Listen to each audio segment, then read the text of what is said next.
My sister dumped her kids at my house and demanded I babysit them while she went on an 8-week vacation. When I threatened to report her to the police, she orchestrated an assault on me, right in my own home, just so she could take them back. Unlike real gold, children raised as the golden child rarely turn out to be as pure as their parents see them. Growing up, my sister always got her way, no matter how nasty or irrational she acted towards me. She constantly got away with everything, and that's because she was their golden miracle child. What probably aided this was also that my sister was stunningly beautiful, thick, curly hair and light eyes. My mother spent a lifetime comparing our looks. I have dark eyes and straight hair, and I was never as pretty as my sister. After we both became teenagers, my mom loved making comments comparing us. She was constantly telling me to try and dress like my sister and asking her to teach me makeup. But the moment I asked my sister for help making myself prettier, she would bully me and make fun of me. That's how we grew up to be extremely resentful of each other. I think my sister just latched on to the worst traits we saw in our mother, while I rejected them all. I believe that being put on a pedestal her whole life by my mom, simply for being beautiful, turned her into a rotten person who cares about no one but herself and thinks she can get away with anything because of her looks. The way my mom compared us and put me down led me to have serious self-esteem issues. As an adult, I am very quiet and reserved, and some people even described me as a pushover. Recently, I've been going to therapy to try and grow a stronger spine, though it's incredibly hard to stand up for myself in relationships for the very first time. I feel like the way my family treated me truly screwed me up as an adult, and it's difficult for me to maintain any healthy friendships or romantic relationships. In high school, during my senior year, my sister slept with my boyfriend for no real reason. She never liked him and told me many times she thought he was ugly. When my parents found out what happened, they told me to let bygones be bygones. My sister wasn't even scolded. That was the moment I truly realized just how much they preferred her over me.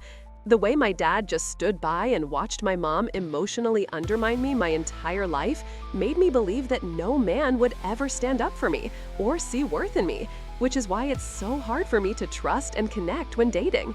However, my life wasn't completely awful because of my mom and sister. The one upside of growing up as the ugly sister was that I had zero social life and spent all my time studying. I ended up graduating high school with a perfect GPA and landed a full-ride scholarship at my #1 choice for university. This was great because the night before I started high school, my mom had announced she was paying for my sister's college since she was the eldest, but I would have to go to community college and pay my own way through it. I remember sobbing and asking her why she didn't love me like she loved my sister. She insisted she did, but said my sister deserved it more as she was the firstborn. The day I secured my scholarship, I was over the moon, rushing to tell my parents. I guess a part of me was happy to have something my sister didn't. She had spent all her time in high school partying and earning poor grades, for which my parents never criticized her. She was only going to college because they could pay for it, and not even a very good one due to her terrible grades. I rushed home that day, never having been so excited to share good news with my family, but when I told my parents about my scholarship, all my dad said was, "Good job." My mom didn't even look up from her phone or give me any response. Worse, she ignored me for the entire week after I shared the news. I tried to ask her why she was angry at me for getting a scholarship, but she literally just avoided eye contact and walked into the other room. It was like she literally hated me for my success, when most parents would be thrilled. That's when I started to truly understand how alone I was and how isolated my family wanted me to feel. I didn't understand why. Why had my mom even had me, just to spend a lifetime hating me and, in turn, making me hate myself? The day I got my scholarship turned into one of the worst days of my life. I cried myself to sleep, accepting the fact that I would never have a family that loved me, not like they loved my sister. And I despised her for it. That night, I wrote in my journal until the sun rose about what I wanted to do with the rest of my life. I was tired of being that sad little girl. I decided I would transform every ounce of my rage into academic success.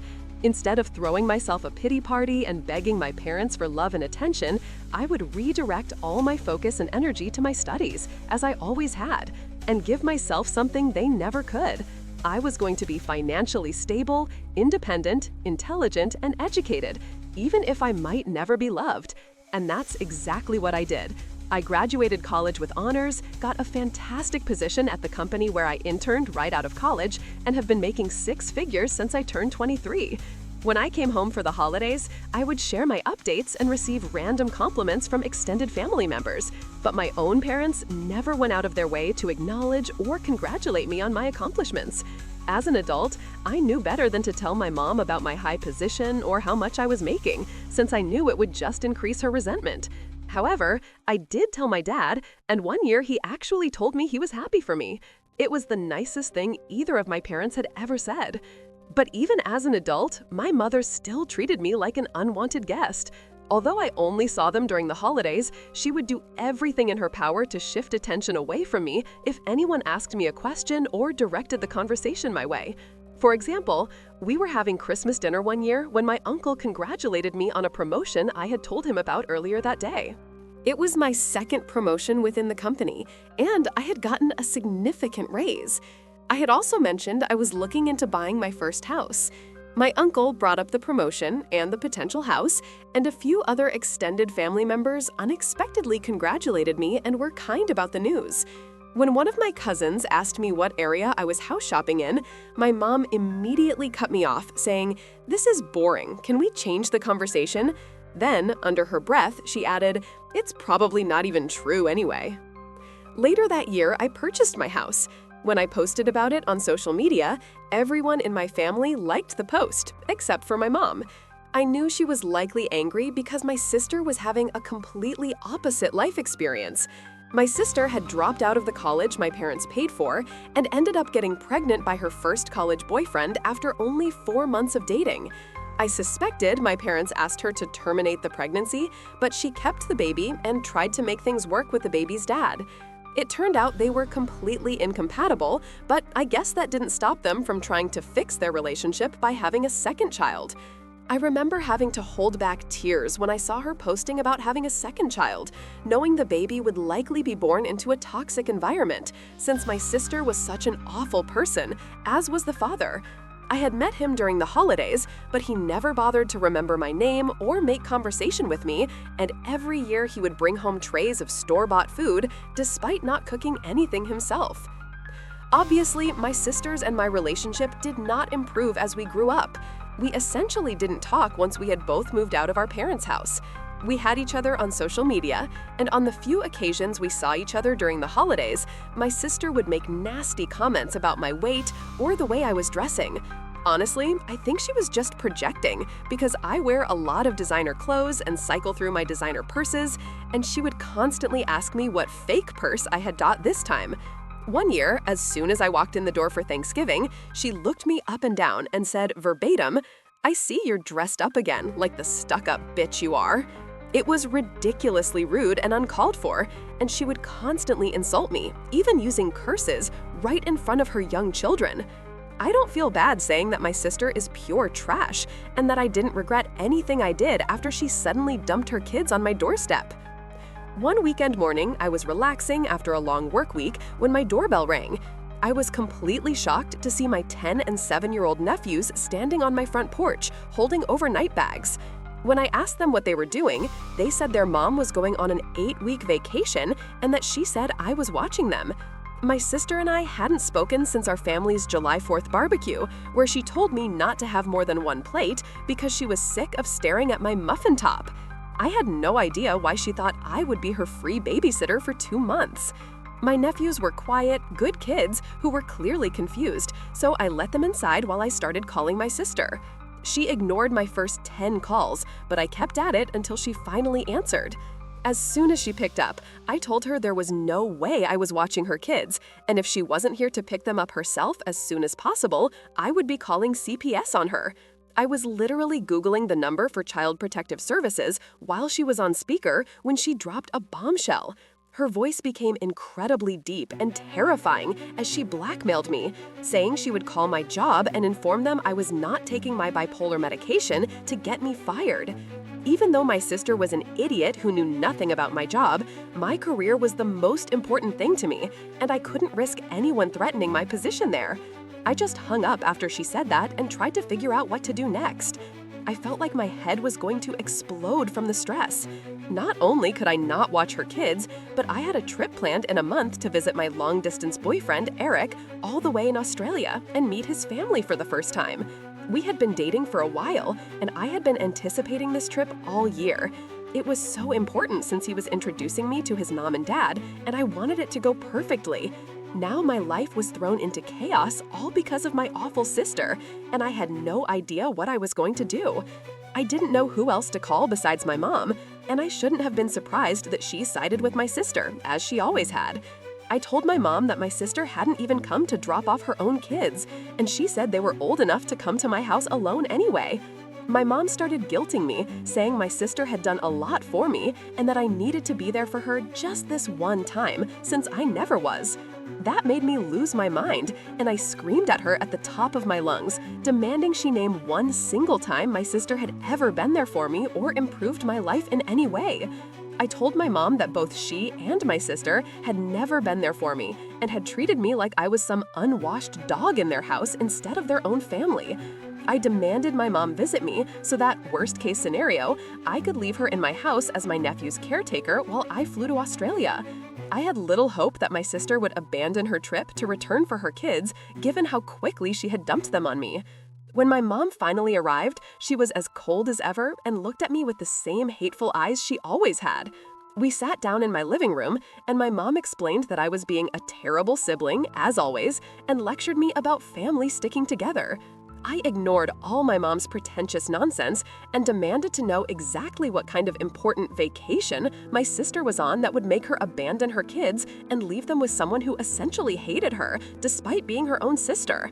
I told my mom that everything about this was weird and suspicious, and my sister disappearing for 8 weeks, leaving 2 young kids behind, made no sense. I demanded the truth if I was going to be involuntarily involved. That's when my mom's face changed, and she eventually admitted that my sister wasn't just on vacation. She was actually being flown out by her sugar daddy. I literally laughed when she said this because I thought she was joking, but her face was dead serious.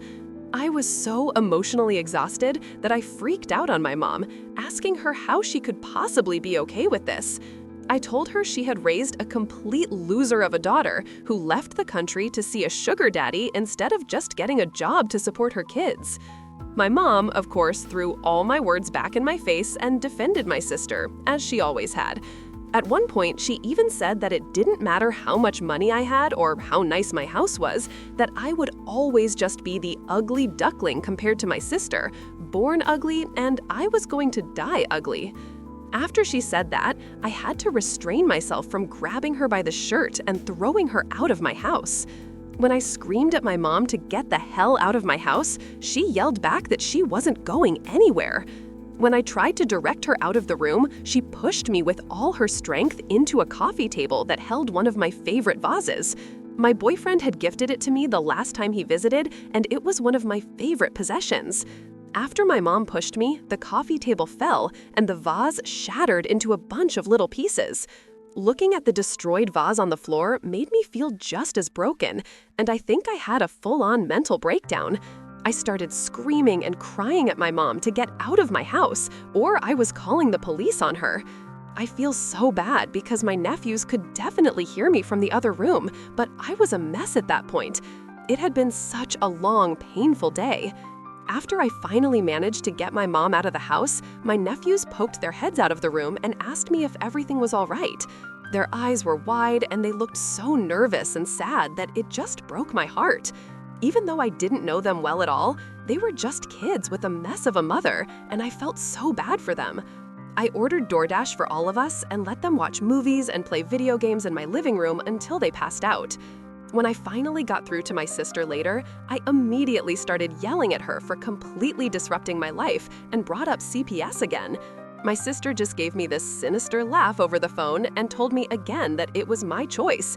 I could either watch her kids or lose my job. At one point, she hissed that she knew I was nothing without my job and that I would go back to being a loser without it. This stung me right in the heart because it was the honest truth. I had my degree and a solid resume, but I truly identified with my career success, and I would do anything not to lose it. At that point, I was crying and asking my sister why she hated me so much and why she had abandoned her little kids for a sugar daddy. She just said she was the type of woman who could make millions from a sugar daddy in 2 months, and that was something I never had to worry about. I think she was just trying to break me down and make me feel small, and honestly, it was working. We went back and forth for a while until my sister literally hung up on me after a final threat of contacting my job, and I just broke down in tears again, realizing I had no power against her. My nephews were downstairs watching a movie in the living room, so I had privacy upstairs and decided to call my boyfriend. I hadn't had a chance to talk to him since my nephews had been left on my doorstep, and I ended up breaking down and venting to him about all the details. I couldn't hold back tears as I told him about my sister's threats and my mom's continued disrespect, and told him how I felt completely trapped. Even though he was on the other side of the planet, my boyfriend made me so loved and supported, and was literally the only person in my corner, and I'm so grateful for him. He said my sister was potentially committing multiple crimes by abandoning her kids and threatening me with career blackmail, and that I needed to get some solid evidence of her actions. He suggested I contact my sister again and try to get her to repeat her threat about the false medical accusations, but this time secretly record the conversation as evidence. My boyfriend knew about my past with my sister and my mom and pointed out that my sister was clearly unhinged and it wouldn't take much for her to act on this threat, so I should do everything to prepare. Of course, it freaked me out to hear that, but he was 100% right. I knew my sister was insane more than anybody, and I decided to go with his plan, even though I was still feeling very emotionally overwhelmed. I still wanted my nephews to feel comfortable and cared for. I knew what it felt like to be a child in a home where you weren't wanted, and I didn't ever want to make these innocent little boys who were related to me feel that way. I ended up going downstairs and playing a multiplayer video game with them for a little while, and it ended up being really fun. They were so surprised when I knew how to play first-person shooters, and were so cute as they were giggling and laughing while watching me get call after call. I wasn't expecting to bond with them after such a stressful weekend, but when we all ordered pizza together and had a contest to see who could eat the most pieces of pepperoni, I realized that I honestly loved the two little boys. They were nothing like their mom. Even though I knew my sister couldn't have been a great parent, they were both super polite, and although it took a little while for them to come out of their shells, they were both really sweet, funny little boys. They were very good about cleaning up after themselves and were always saying please and thank you.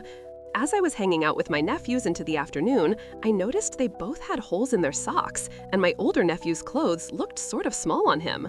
I looked through the rest of the clothes my sister had packed and realized they were all either old or too small for the boys.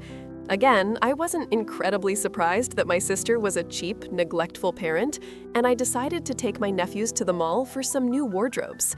I almost cried multiple times during that trip to the mall because my nephews completely came out of their shells and were so excited and happy running around the mall. Like I said, I remembered what it felt like to be a neglected child, and I just wanted them to feel like they could have anything they wanted, and that I was there for them and wanted to make them happy. So anytime we walked past a window and they wanted to go into a store, we went in, and I kept buying them whatever they wanted. It was impossible not to spoil them.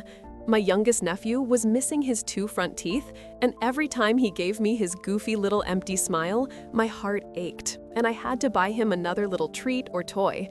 They left the mall that day with new clothes that looked great on them and fit them comfortably, and I had also bought them both Nintendo Switches. It was so hard not to spoil them. I didn't have kids of my own, and I had plenty of money to buy them the little things they wanted. When I bought them the Switches, both of them broke down crying and hugged me.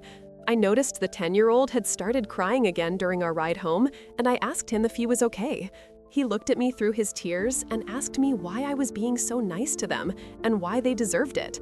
I told him that they deserved my kindness because they were my boys too, and that they were kids, and that alone meant they deserved to be happy.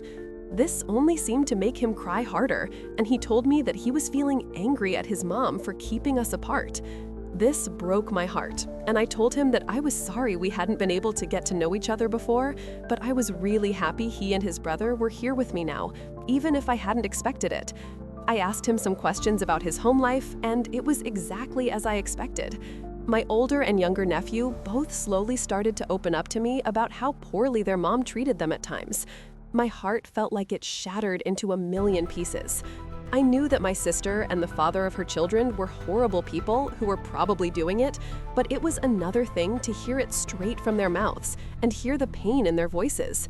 When we got home, I cooked a big dinner for all of us, and they played on their Switches together for the rest of the night. I left them alone in the living room to go call my sister again in my room, ready to execute the plan my boyfriend had given me. This time, I tried my best to stay calm and collected on the phone, even though I wanted to call my sister every name in the book. It wasn't difficult to steer the conversation toward the medical accusation. As soon as I brought up CPS again, my sister freaked out and threw the threat in my face, insisting I would be fired for being a crazy swear word in secret, and saying that she didn't care if I was actually taking my medication or not. She just kept telling me that nobody would believe a crazy, sick swear word like me, and that I didn't deserve my job anyway. I honestly think my sister might have been on drugs herself during this call, because she sounded strung out and just kept repeating crazy phrases. After I had gotten what I needed out of the call, I hung up on my sister as she just kept saying that I didn't deserve anything in this life. I pushed her words out of my mind as I made sure that I had recorded the entire call successfully. I had my sister recorded on audio saying that she was going to make false medical accusations to my employer. I realized how genius my boyfriend had been to suggest getting this recording, and I started emotionally preparing myself for the fallout if my sister followed through with her threat. After getting the recording, I tried my best to calm down and put my nephews to bed. The next morning, before they woke up, I called CPS as soon as the line opened and reported the entire situation. I explained how my sister had abandoned her children and how we were completely estranged. I even went so far as to say that she had not only abandoned them, but left them here under completely false pretenses, and then used manipulation and coercion to force me to take care of them.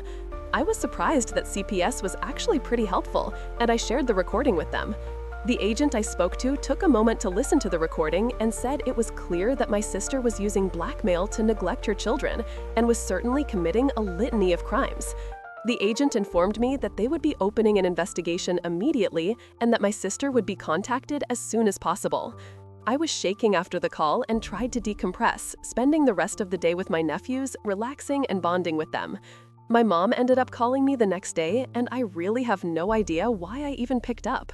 I think I was just still so disoriented and emotionally vulnerable and ended up getting into another huge fight with her over the phone. I let it slip to her that I had called CPS and that my sister would finally pay for the way she treated me, and my mom hung up as soon as I said that. I'll be honest, I was shaking after those calls. Just making the call to CPS was so nerve-wracking, and then fighting with my mom and telling her about CPS felt like a huge mistake. I didn't regret calling CPS, but I knew that my mom would do anything to protect my sister and that she didn't care about my nephew's safety, just the same as my sister. All I really knew about my mom was that she hated me and that she loved my sister, and I was unsure what would happen next. There was absolutely no way my mom wasn't going to immediately contact my sister after finding out I had called CPS and try to put her 2 steps ahead of me. I was sure she had hung up the phone on me to call my sister immediately, and there was no way my sister wouldn't know about my call to CPS by the next day. I had a sleepless night. The next morning, when I arrived at work, my receptionist informed me that my supervisor had scheduled a meeting with me before lunch, which meant it was urgent. As nervous as I was to learn about this impromptu meeting, I knew it was coming. Like I said, I knew my sister was crazy, and it was clear all she wanted to do was ruin my life. I sat down in the meeting and cracked my knuckles to try to relieve the tension. My 2 supervisors were there, and so was a higher-up I had never met before. All of them were looking at me with suspicion, and I felt like a bug under a microscope. Sure enough, they explained that they had been contacted by a trusted source within my family and had been informed that I was potentially unmedicated for a severe mental illness. They even told me they had been given extreme details about past mental breaks I had and were concerned about me having a psychotic break within the office. But neither they nor my sister knew how prepared I had been for this meeting. Of course, I knew my sister was going to follow through with her threat. She had always hated me, and being able to rob me of my high-paying position would be the ultimate screw you to her ugly little sister. I knew she wouldn't hesitate to do it. She would revel in it. Even if I hadn't called CPS, she would have held the threat over my head and just kept blackmailing me. So, in a way, I was happy to be dealing with this and getting my sister's nonsense out of the way. I took out my briefcase and gave all the supervisors a copy of my doctor's letter, as well as the attached documentation that proved I had been diligently following my medication regimen. There was proof going back almost 5 years that I had never missed a prescription pickup date and that my medication had been regular, as were my moods. I had verification from not only my primary care physician, but my therapist and my psychiatrist as well. I gave my supervisors an informative but concise explanation into the issues within my family and my sister's own mental health struggles, and informed them that the claims were completely unfounded, and they could be sure of my stability based on all the medical paperwork I was providing.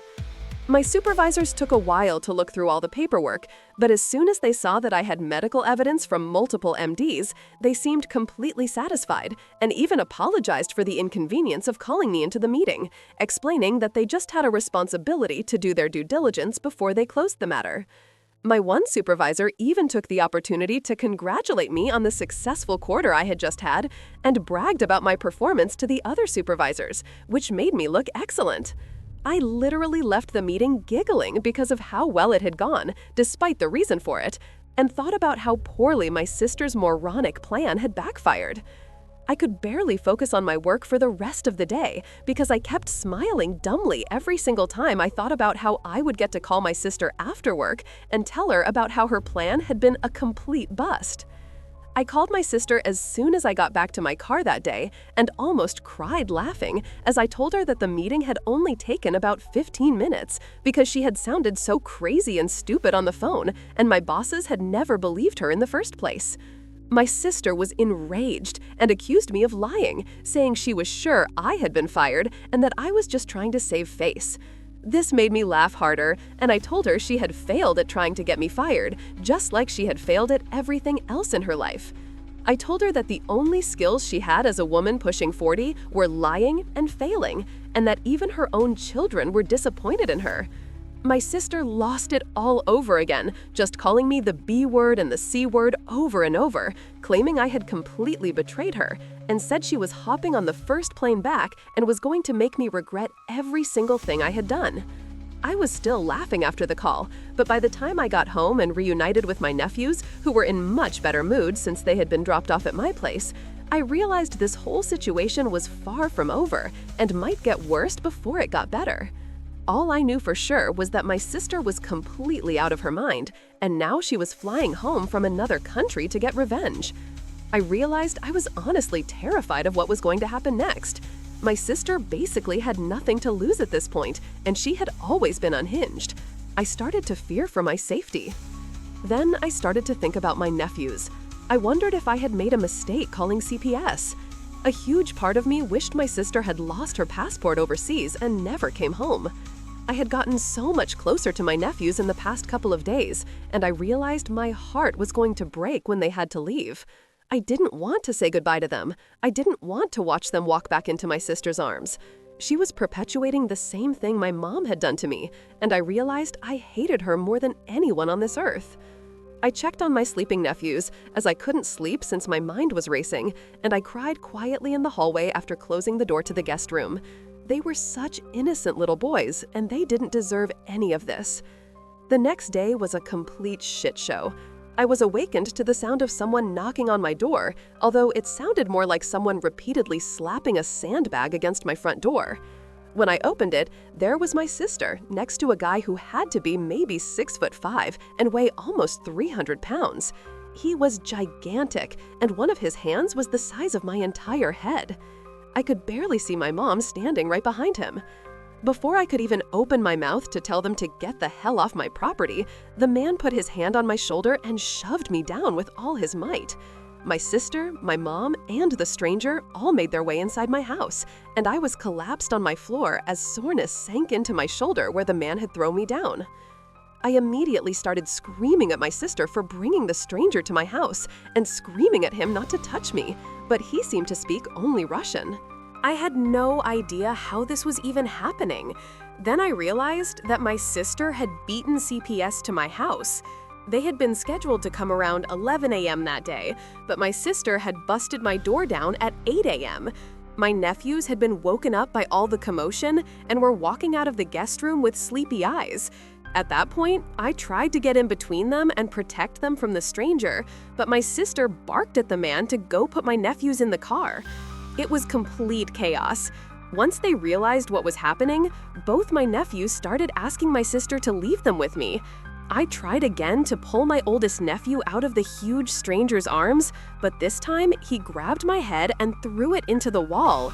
I saw stars as I sank to the floor and watched him carry my two little nephews out of my house. There was nothing I could do. My mom was crying too, but she left with them as well. Before they all walked out, my sister walked over to me as I held my head in my hands. When I looked up at her, she spit at me square in the face. It was the most disgusting thing anyone's ever done to me, and one of the worst days of my life. They all drove off in this giant black Suburban that I had never seen my sister in before. I had no idea who the man was, and I couldn't believe the trauma my sister had just inflicted upon everyone. She hadn't even let them take any of their stuff. They had left without any of their clothes, neither of their switches, and no breakfast. My heart broke for them, and I had an anxiety attack like I had never had before. I didn't realize how much it would hurt to care so much for my nephews, but I seriously loved those boys with all my heart, and I just wanted to protect them and make sure they were cared for, like I never had been when I was their age. But now they were scared and shoeless in some random car with my psychotic sister and a humongous stranger. I was so disgusted with my mom's behavior. I couldn't believe she had just stood by while she watched that huge man toss me around in my own home and pull my nephews out of their aunt's house without a word. I couldn't believe how evil my family had become, and I couldn't stop thinking about my nephews. After I calmed down from my anxiety attack, I realized I needed to snap into action, and that time was of the essence. When I finally came to my senses, I immediately called the police. It turned out they were already aware of the ongoing investigation because Child Protective Services was involved and had an open case against my sister. I gave them all the details of what had just transpired in my home only minutes before, and the officer on the line was actually incredibly helpful. My voice was shaking, but I tried to stay steady and focused as I described the stranger. I racked my mind to try to remember the image of the license plate.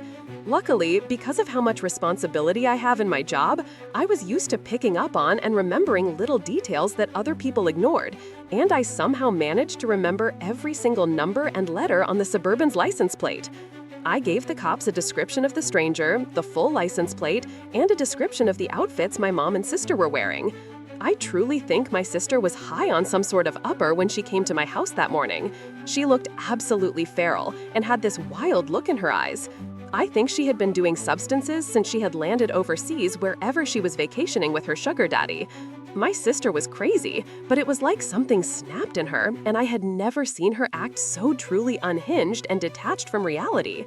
After I gave the cops every single little detail I could possibly remember about my sister and the car they had driven away in, I hung up and did my best to take my mind off things, but I literally could not focus on anything else. I couldn't sleep, I couldn't eat, I couldn't nap, I couldn't watch anything on TV. I just kept seeing my little nephews' faces in my head every time I closed my eyes, and I could not think about anything else except making sure they were okay. I thought more about my mom and why she had always made excuse after excuse for my sister, and how it had enabled my sister to grow up into becoming a truly evil person. I even found myself thinking about my sister's trip, wondering what kind of stuff she had done there, if she really had a sugar daddy, and how much he had paid her. I wondered if the money she had made on her trip had truly been worth it. I even found myself thinking about what it would be like if it was just me and my nephews. I had the room for them, and now I definitely had the room for them in my heart as well. The more I thought about it, the more I wanted that outcome. My sister out of the picture, and just me and my nephews. I could give them everything my sister couldn't. And if my sister and I ended up in front of a judge in a custody battle, the judge would be staring at one woman with an overseas sugar daddy and another with multiple degrees and a penthouse office. I tried to think positive things, but random dark anxieties about my nephew's safety kept leaking into my mind. I wondered if the giant man she had brought into my house was her sugar daddy. I wondered if he was with my nephews. I had just been lying on my couch, staring at the ceiling, overthinking, not realizing how much time had passed, when I finally got a call back from the police station. They had been searching for the Suburban my sister had left in for hours, and finally found them. The officer who called me back was the same one from earlier, and continued to be very helpful, sharing a lot of details.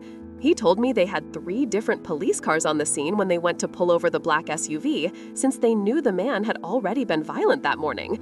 Sure enough, even with firearms drawn on him, the man ran forward and tried to attack an officer and ended up getting hit in the thigh. He had punched 2 officers in the head and given a female officer a black eye. My sister had also physically attacked the officer who had tried to put handcuffs on her initially. I tried to picture it. My insane sister and the giant stranger physically battling a group of cops on the shoulder of the highway. I could not believe that something like this was actually happening in my family, and I wasn't just watching it on reality TV or something. I was still reeling in shock from everything the officer had shared with me about my sister's arrest when he began telling me that my sister actually wanted to speak to me. I couldn't believe my ears, and he confirmed that my sister was sure she wanted to use her one call on me. I asked the officer if he thought she was going to ask me for bail money, and he was honest and said, yes, that's what she was screaming about. I told the officer that I wasn't even going to take her call and that she could rot in there for all I cared. The officer ended up giving me an understanding laugh, and I finally finished up the call without speaking to my sister. It was a complete mess. Even though my sister was finally behind bars where she belonged, I found out my nephews were in CPS protection, and although they were safe, I was so worried. I also only had a week until my Australia trip, and if I didn't go, I would be losing thousands of dollars in bookings. Also, as I had mentioned earlier, if I canceled this trip, it would have looked extremely disrespectful to my boyfriend's family before I even got a chance to meet them. I planned on marrying my boyfriend one day, and the last thing I wanted to do was give his family a bad first impression if I was going to be in their life forever. I called CPS to check on my nephews and just asked if I could speak with them, but they didn't let me. I tried to explain to them that I was family and some of the only mentally stable family they had, but they didn't care. I was dealing with a different department than I had contacted before, and they were relentless.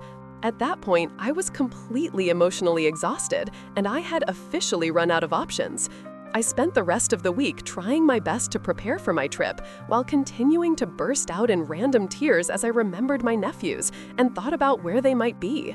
I felt so bad because my boyfriend and I had been so excited for this trip for so long, and now it was finally here, and I was completely distracted and full of anxiety. All of our conversations during the week leading up to my flight ended up being about how nervous and tense I was feeling. Even though my boyfriend was incredibly kind and supportive as always, I was so angry at my sister for how she had treated her nephews and me. I couldn't believe how disrupted my life had become because of my sister's one choice to go visit her stupid sugar daddy. I was so thankful that my job had been understanding, but just thinking about how my sister had been so quick to try and get me fired made me feel so betrayed and distrusting of anybody in my family. Even my dad was off somewhere and not getting involved in all this drama, when he surely was aware of all of it. He was spineless, just like my useless mom. My mom didn't even care about her grandchildren. She had enabled my sister's idiotic choices, and that had led to her grandchildren being in the custody of strangers. I was sitting at the bar at the airport on the day of my flight to Australia, 2 cocktails deep, when I started looking at some photos of my nephews that I had taken while they were staying with me. We had taken these silly photo booth pictures at the mall all together, and I couldn't help but begin crying all over again over how much I loved and missed them. I decided that that would be the last time I cried until I landed back in America, and told myself that I really needed to try my best to enjoy the time with my boyfriend and his family. I had a life as well, and I couldn't let my sister ruin my time, even from all the way across the globe. My time in Australia ended up going amazingly. I hadn't seen my boyfriend in months, and when he ran to me in the airport and picked me up princess style, I felt my heart explode with happiness. I had been through so much in those past couple of weeks, and just being back in the arms of my boyfriend, who was so warm and caring to me, made me feel so healed. He spent every moment of the trip catering to me. Meeting his family went excellently, and I got along with both of his parents as soon as I was introduced. They turned out to be really fun, active people, and we did a lot of sightseeing together where they took me to their favorite nature hikes and views in their area. At one point, my boyfriend took me on a hike, just the two of us, to his favorite secret waterfall, and we skinny dipped together and just swam, laughed, and kissed for hours. It was one of the most romantic days of my life, and I could not believe how perfectly the trip had gone, even though I was so worried before I left. But of course, when I got home, the nightmare with my sister resumed. I decided to head to the local police station a couple of days after I landed back in the US to officially press charges against not only my sister, but my mom for breaking and entering into my home. They had that man literally pick me up and toss me to the side so that they could barge into my house, and I was not letting that slide. When I went to file the charge, I learned that the CPS investigation into my sister was ongoing, and I was kind of frustrated to hear that they hadn't found anything conclusive yet. If they just spoke to my nephews, they would have understood what they had been through. On top of that, my sister had literally been arrested with a guy who had attacked multiple cops, so I didn't see how that didn't prove she was clearly an unfit parent. I left the police station that day content that the charges were filed against my family, but incredibly frustrated to learn that the CPS investigation wasn't resolved yet. I just kept worrying about my nephew's safety and knew that them being with strangers couldn't have been good for them, even if it was better than being with my sister. I also could not stop thinking about how my sister had dragged them out of my house that morning without letting them grab any of their things. My youngest nephew had this little dog plushie that he brought literally everywhere. I had been sleeping with it ever since my sister had taken my nephews away that day, and some mornings it made me want to cry just to wake up and see that little plush dog looking back at me. Like I said, my sister hadn't even let them put their shoes on. The poor little boys were probably so disoriented and felt so lost and abandoned, and I just wanted to make things right for them. But I felt like I had no power until CPS finally made a decision. About a month after my sister's arrest, after calling CPS every single day and demanding updates on her case, they had finally come to a conclusion. They had made a decision to officially remove both my nephews from my sister's custody and put them in protective care. When the CPS agent first explained this to me, I was annoyed.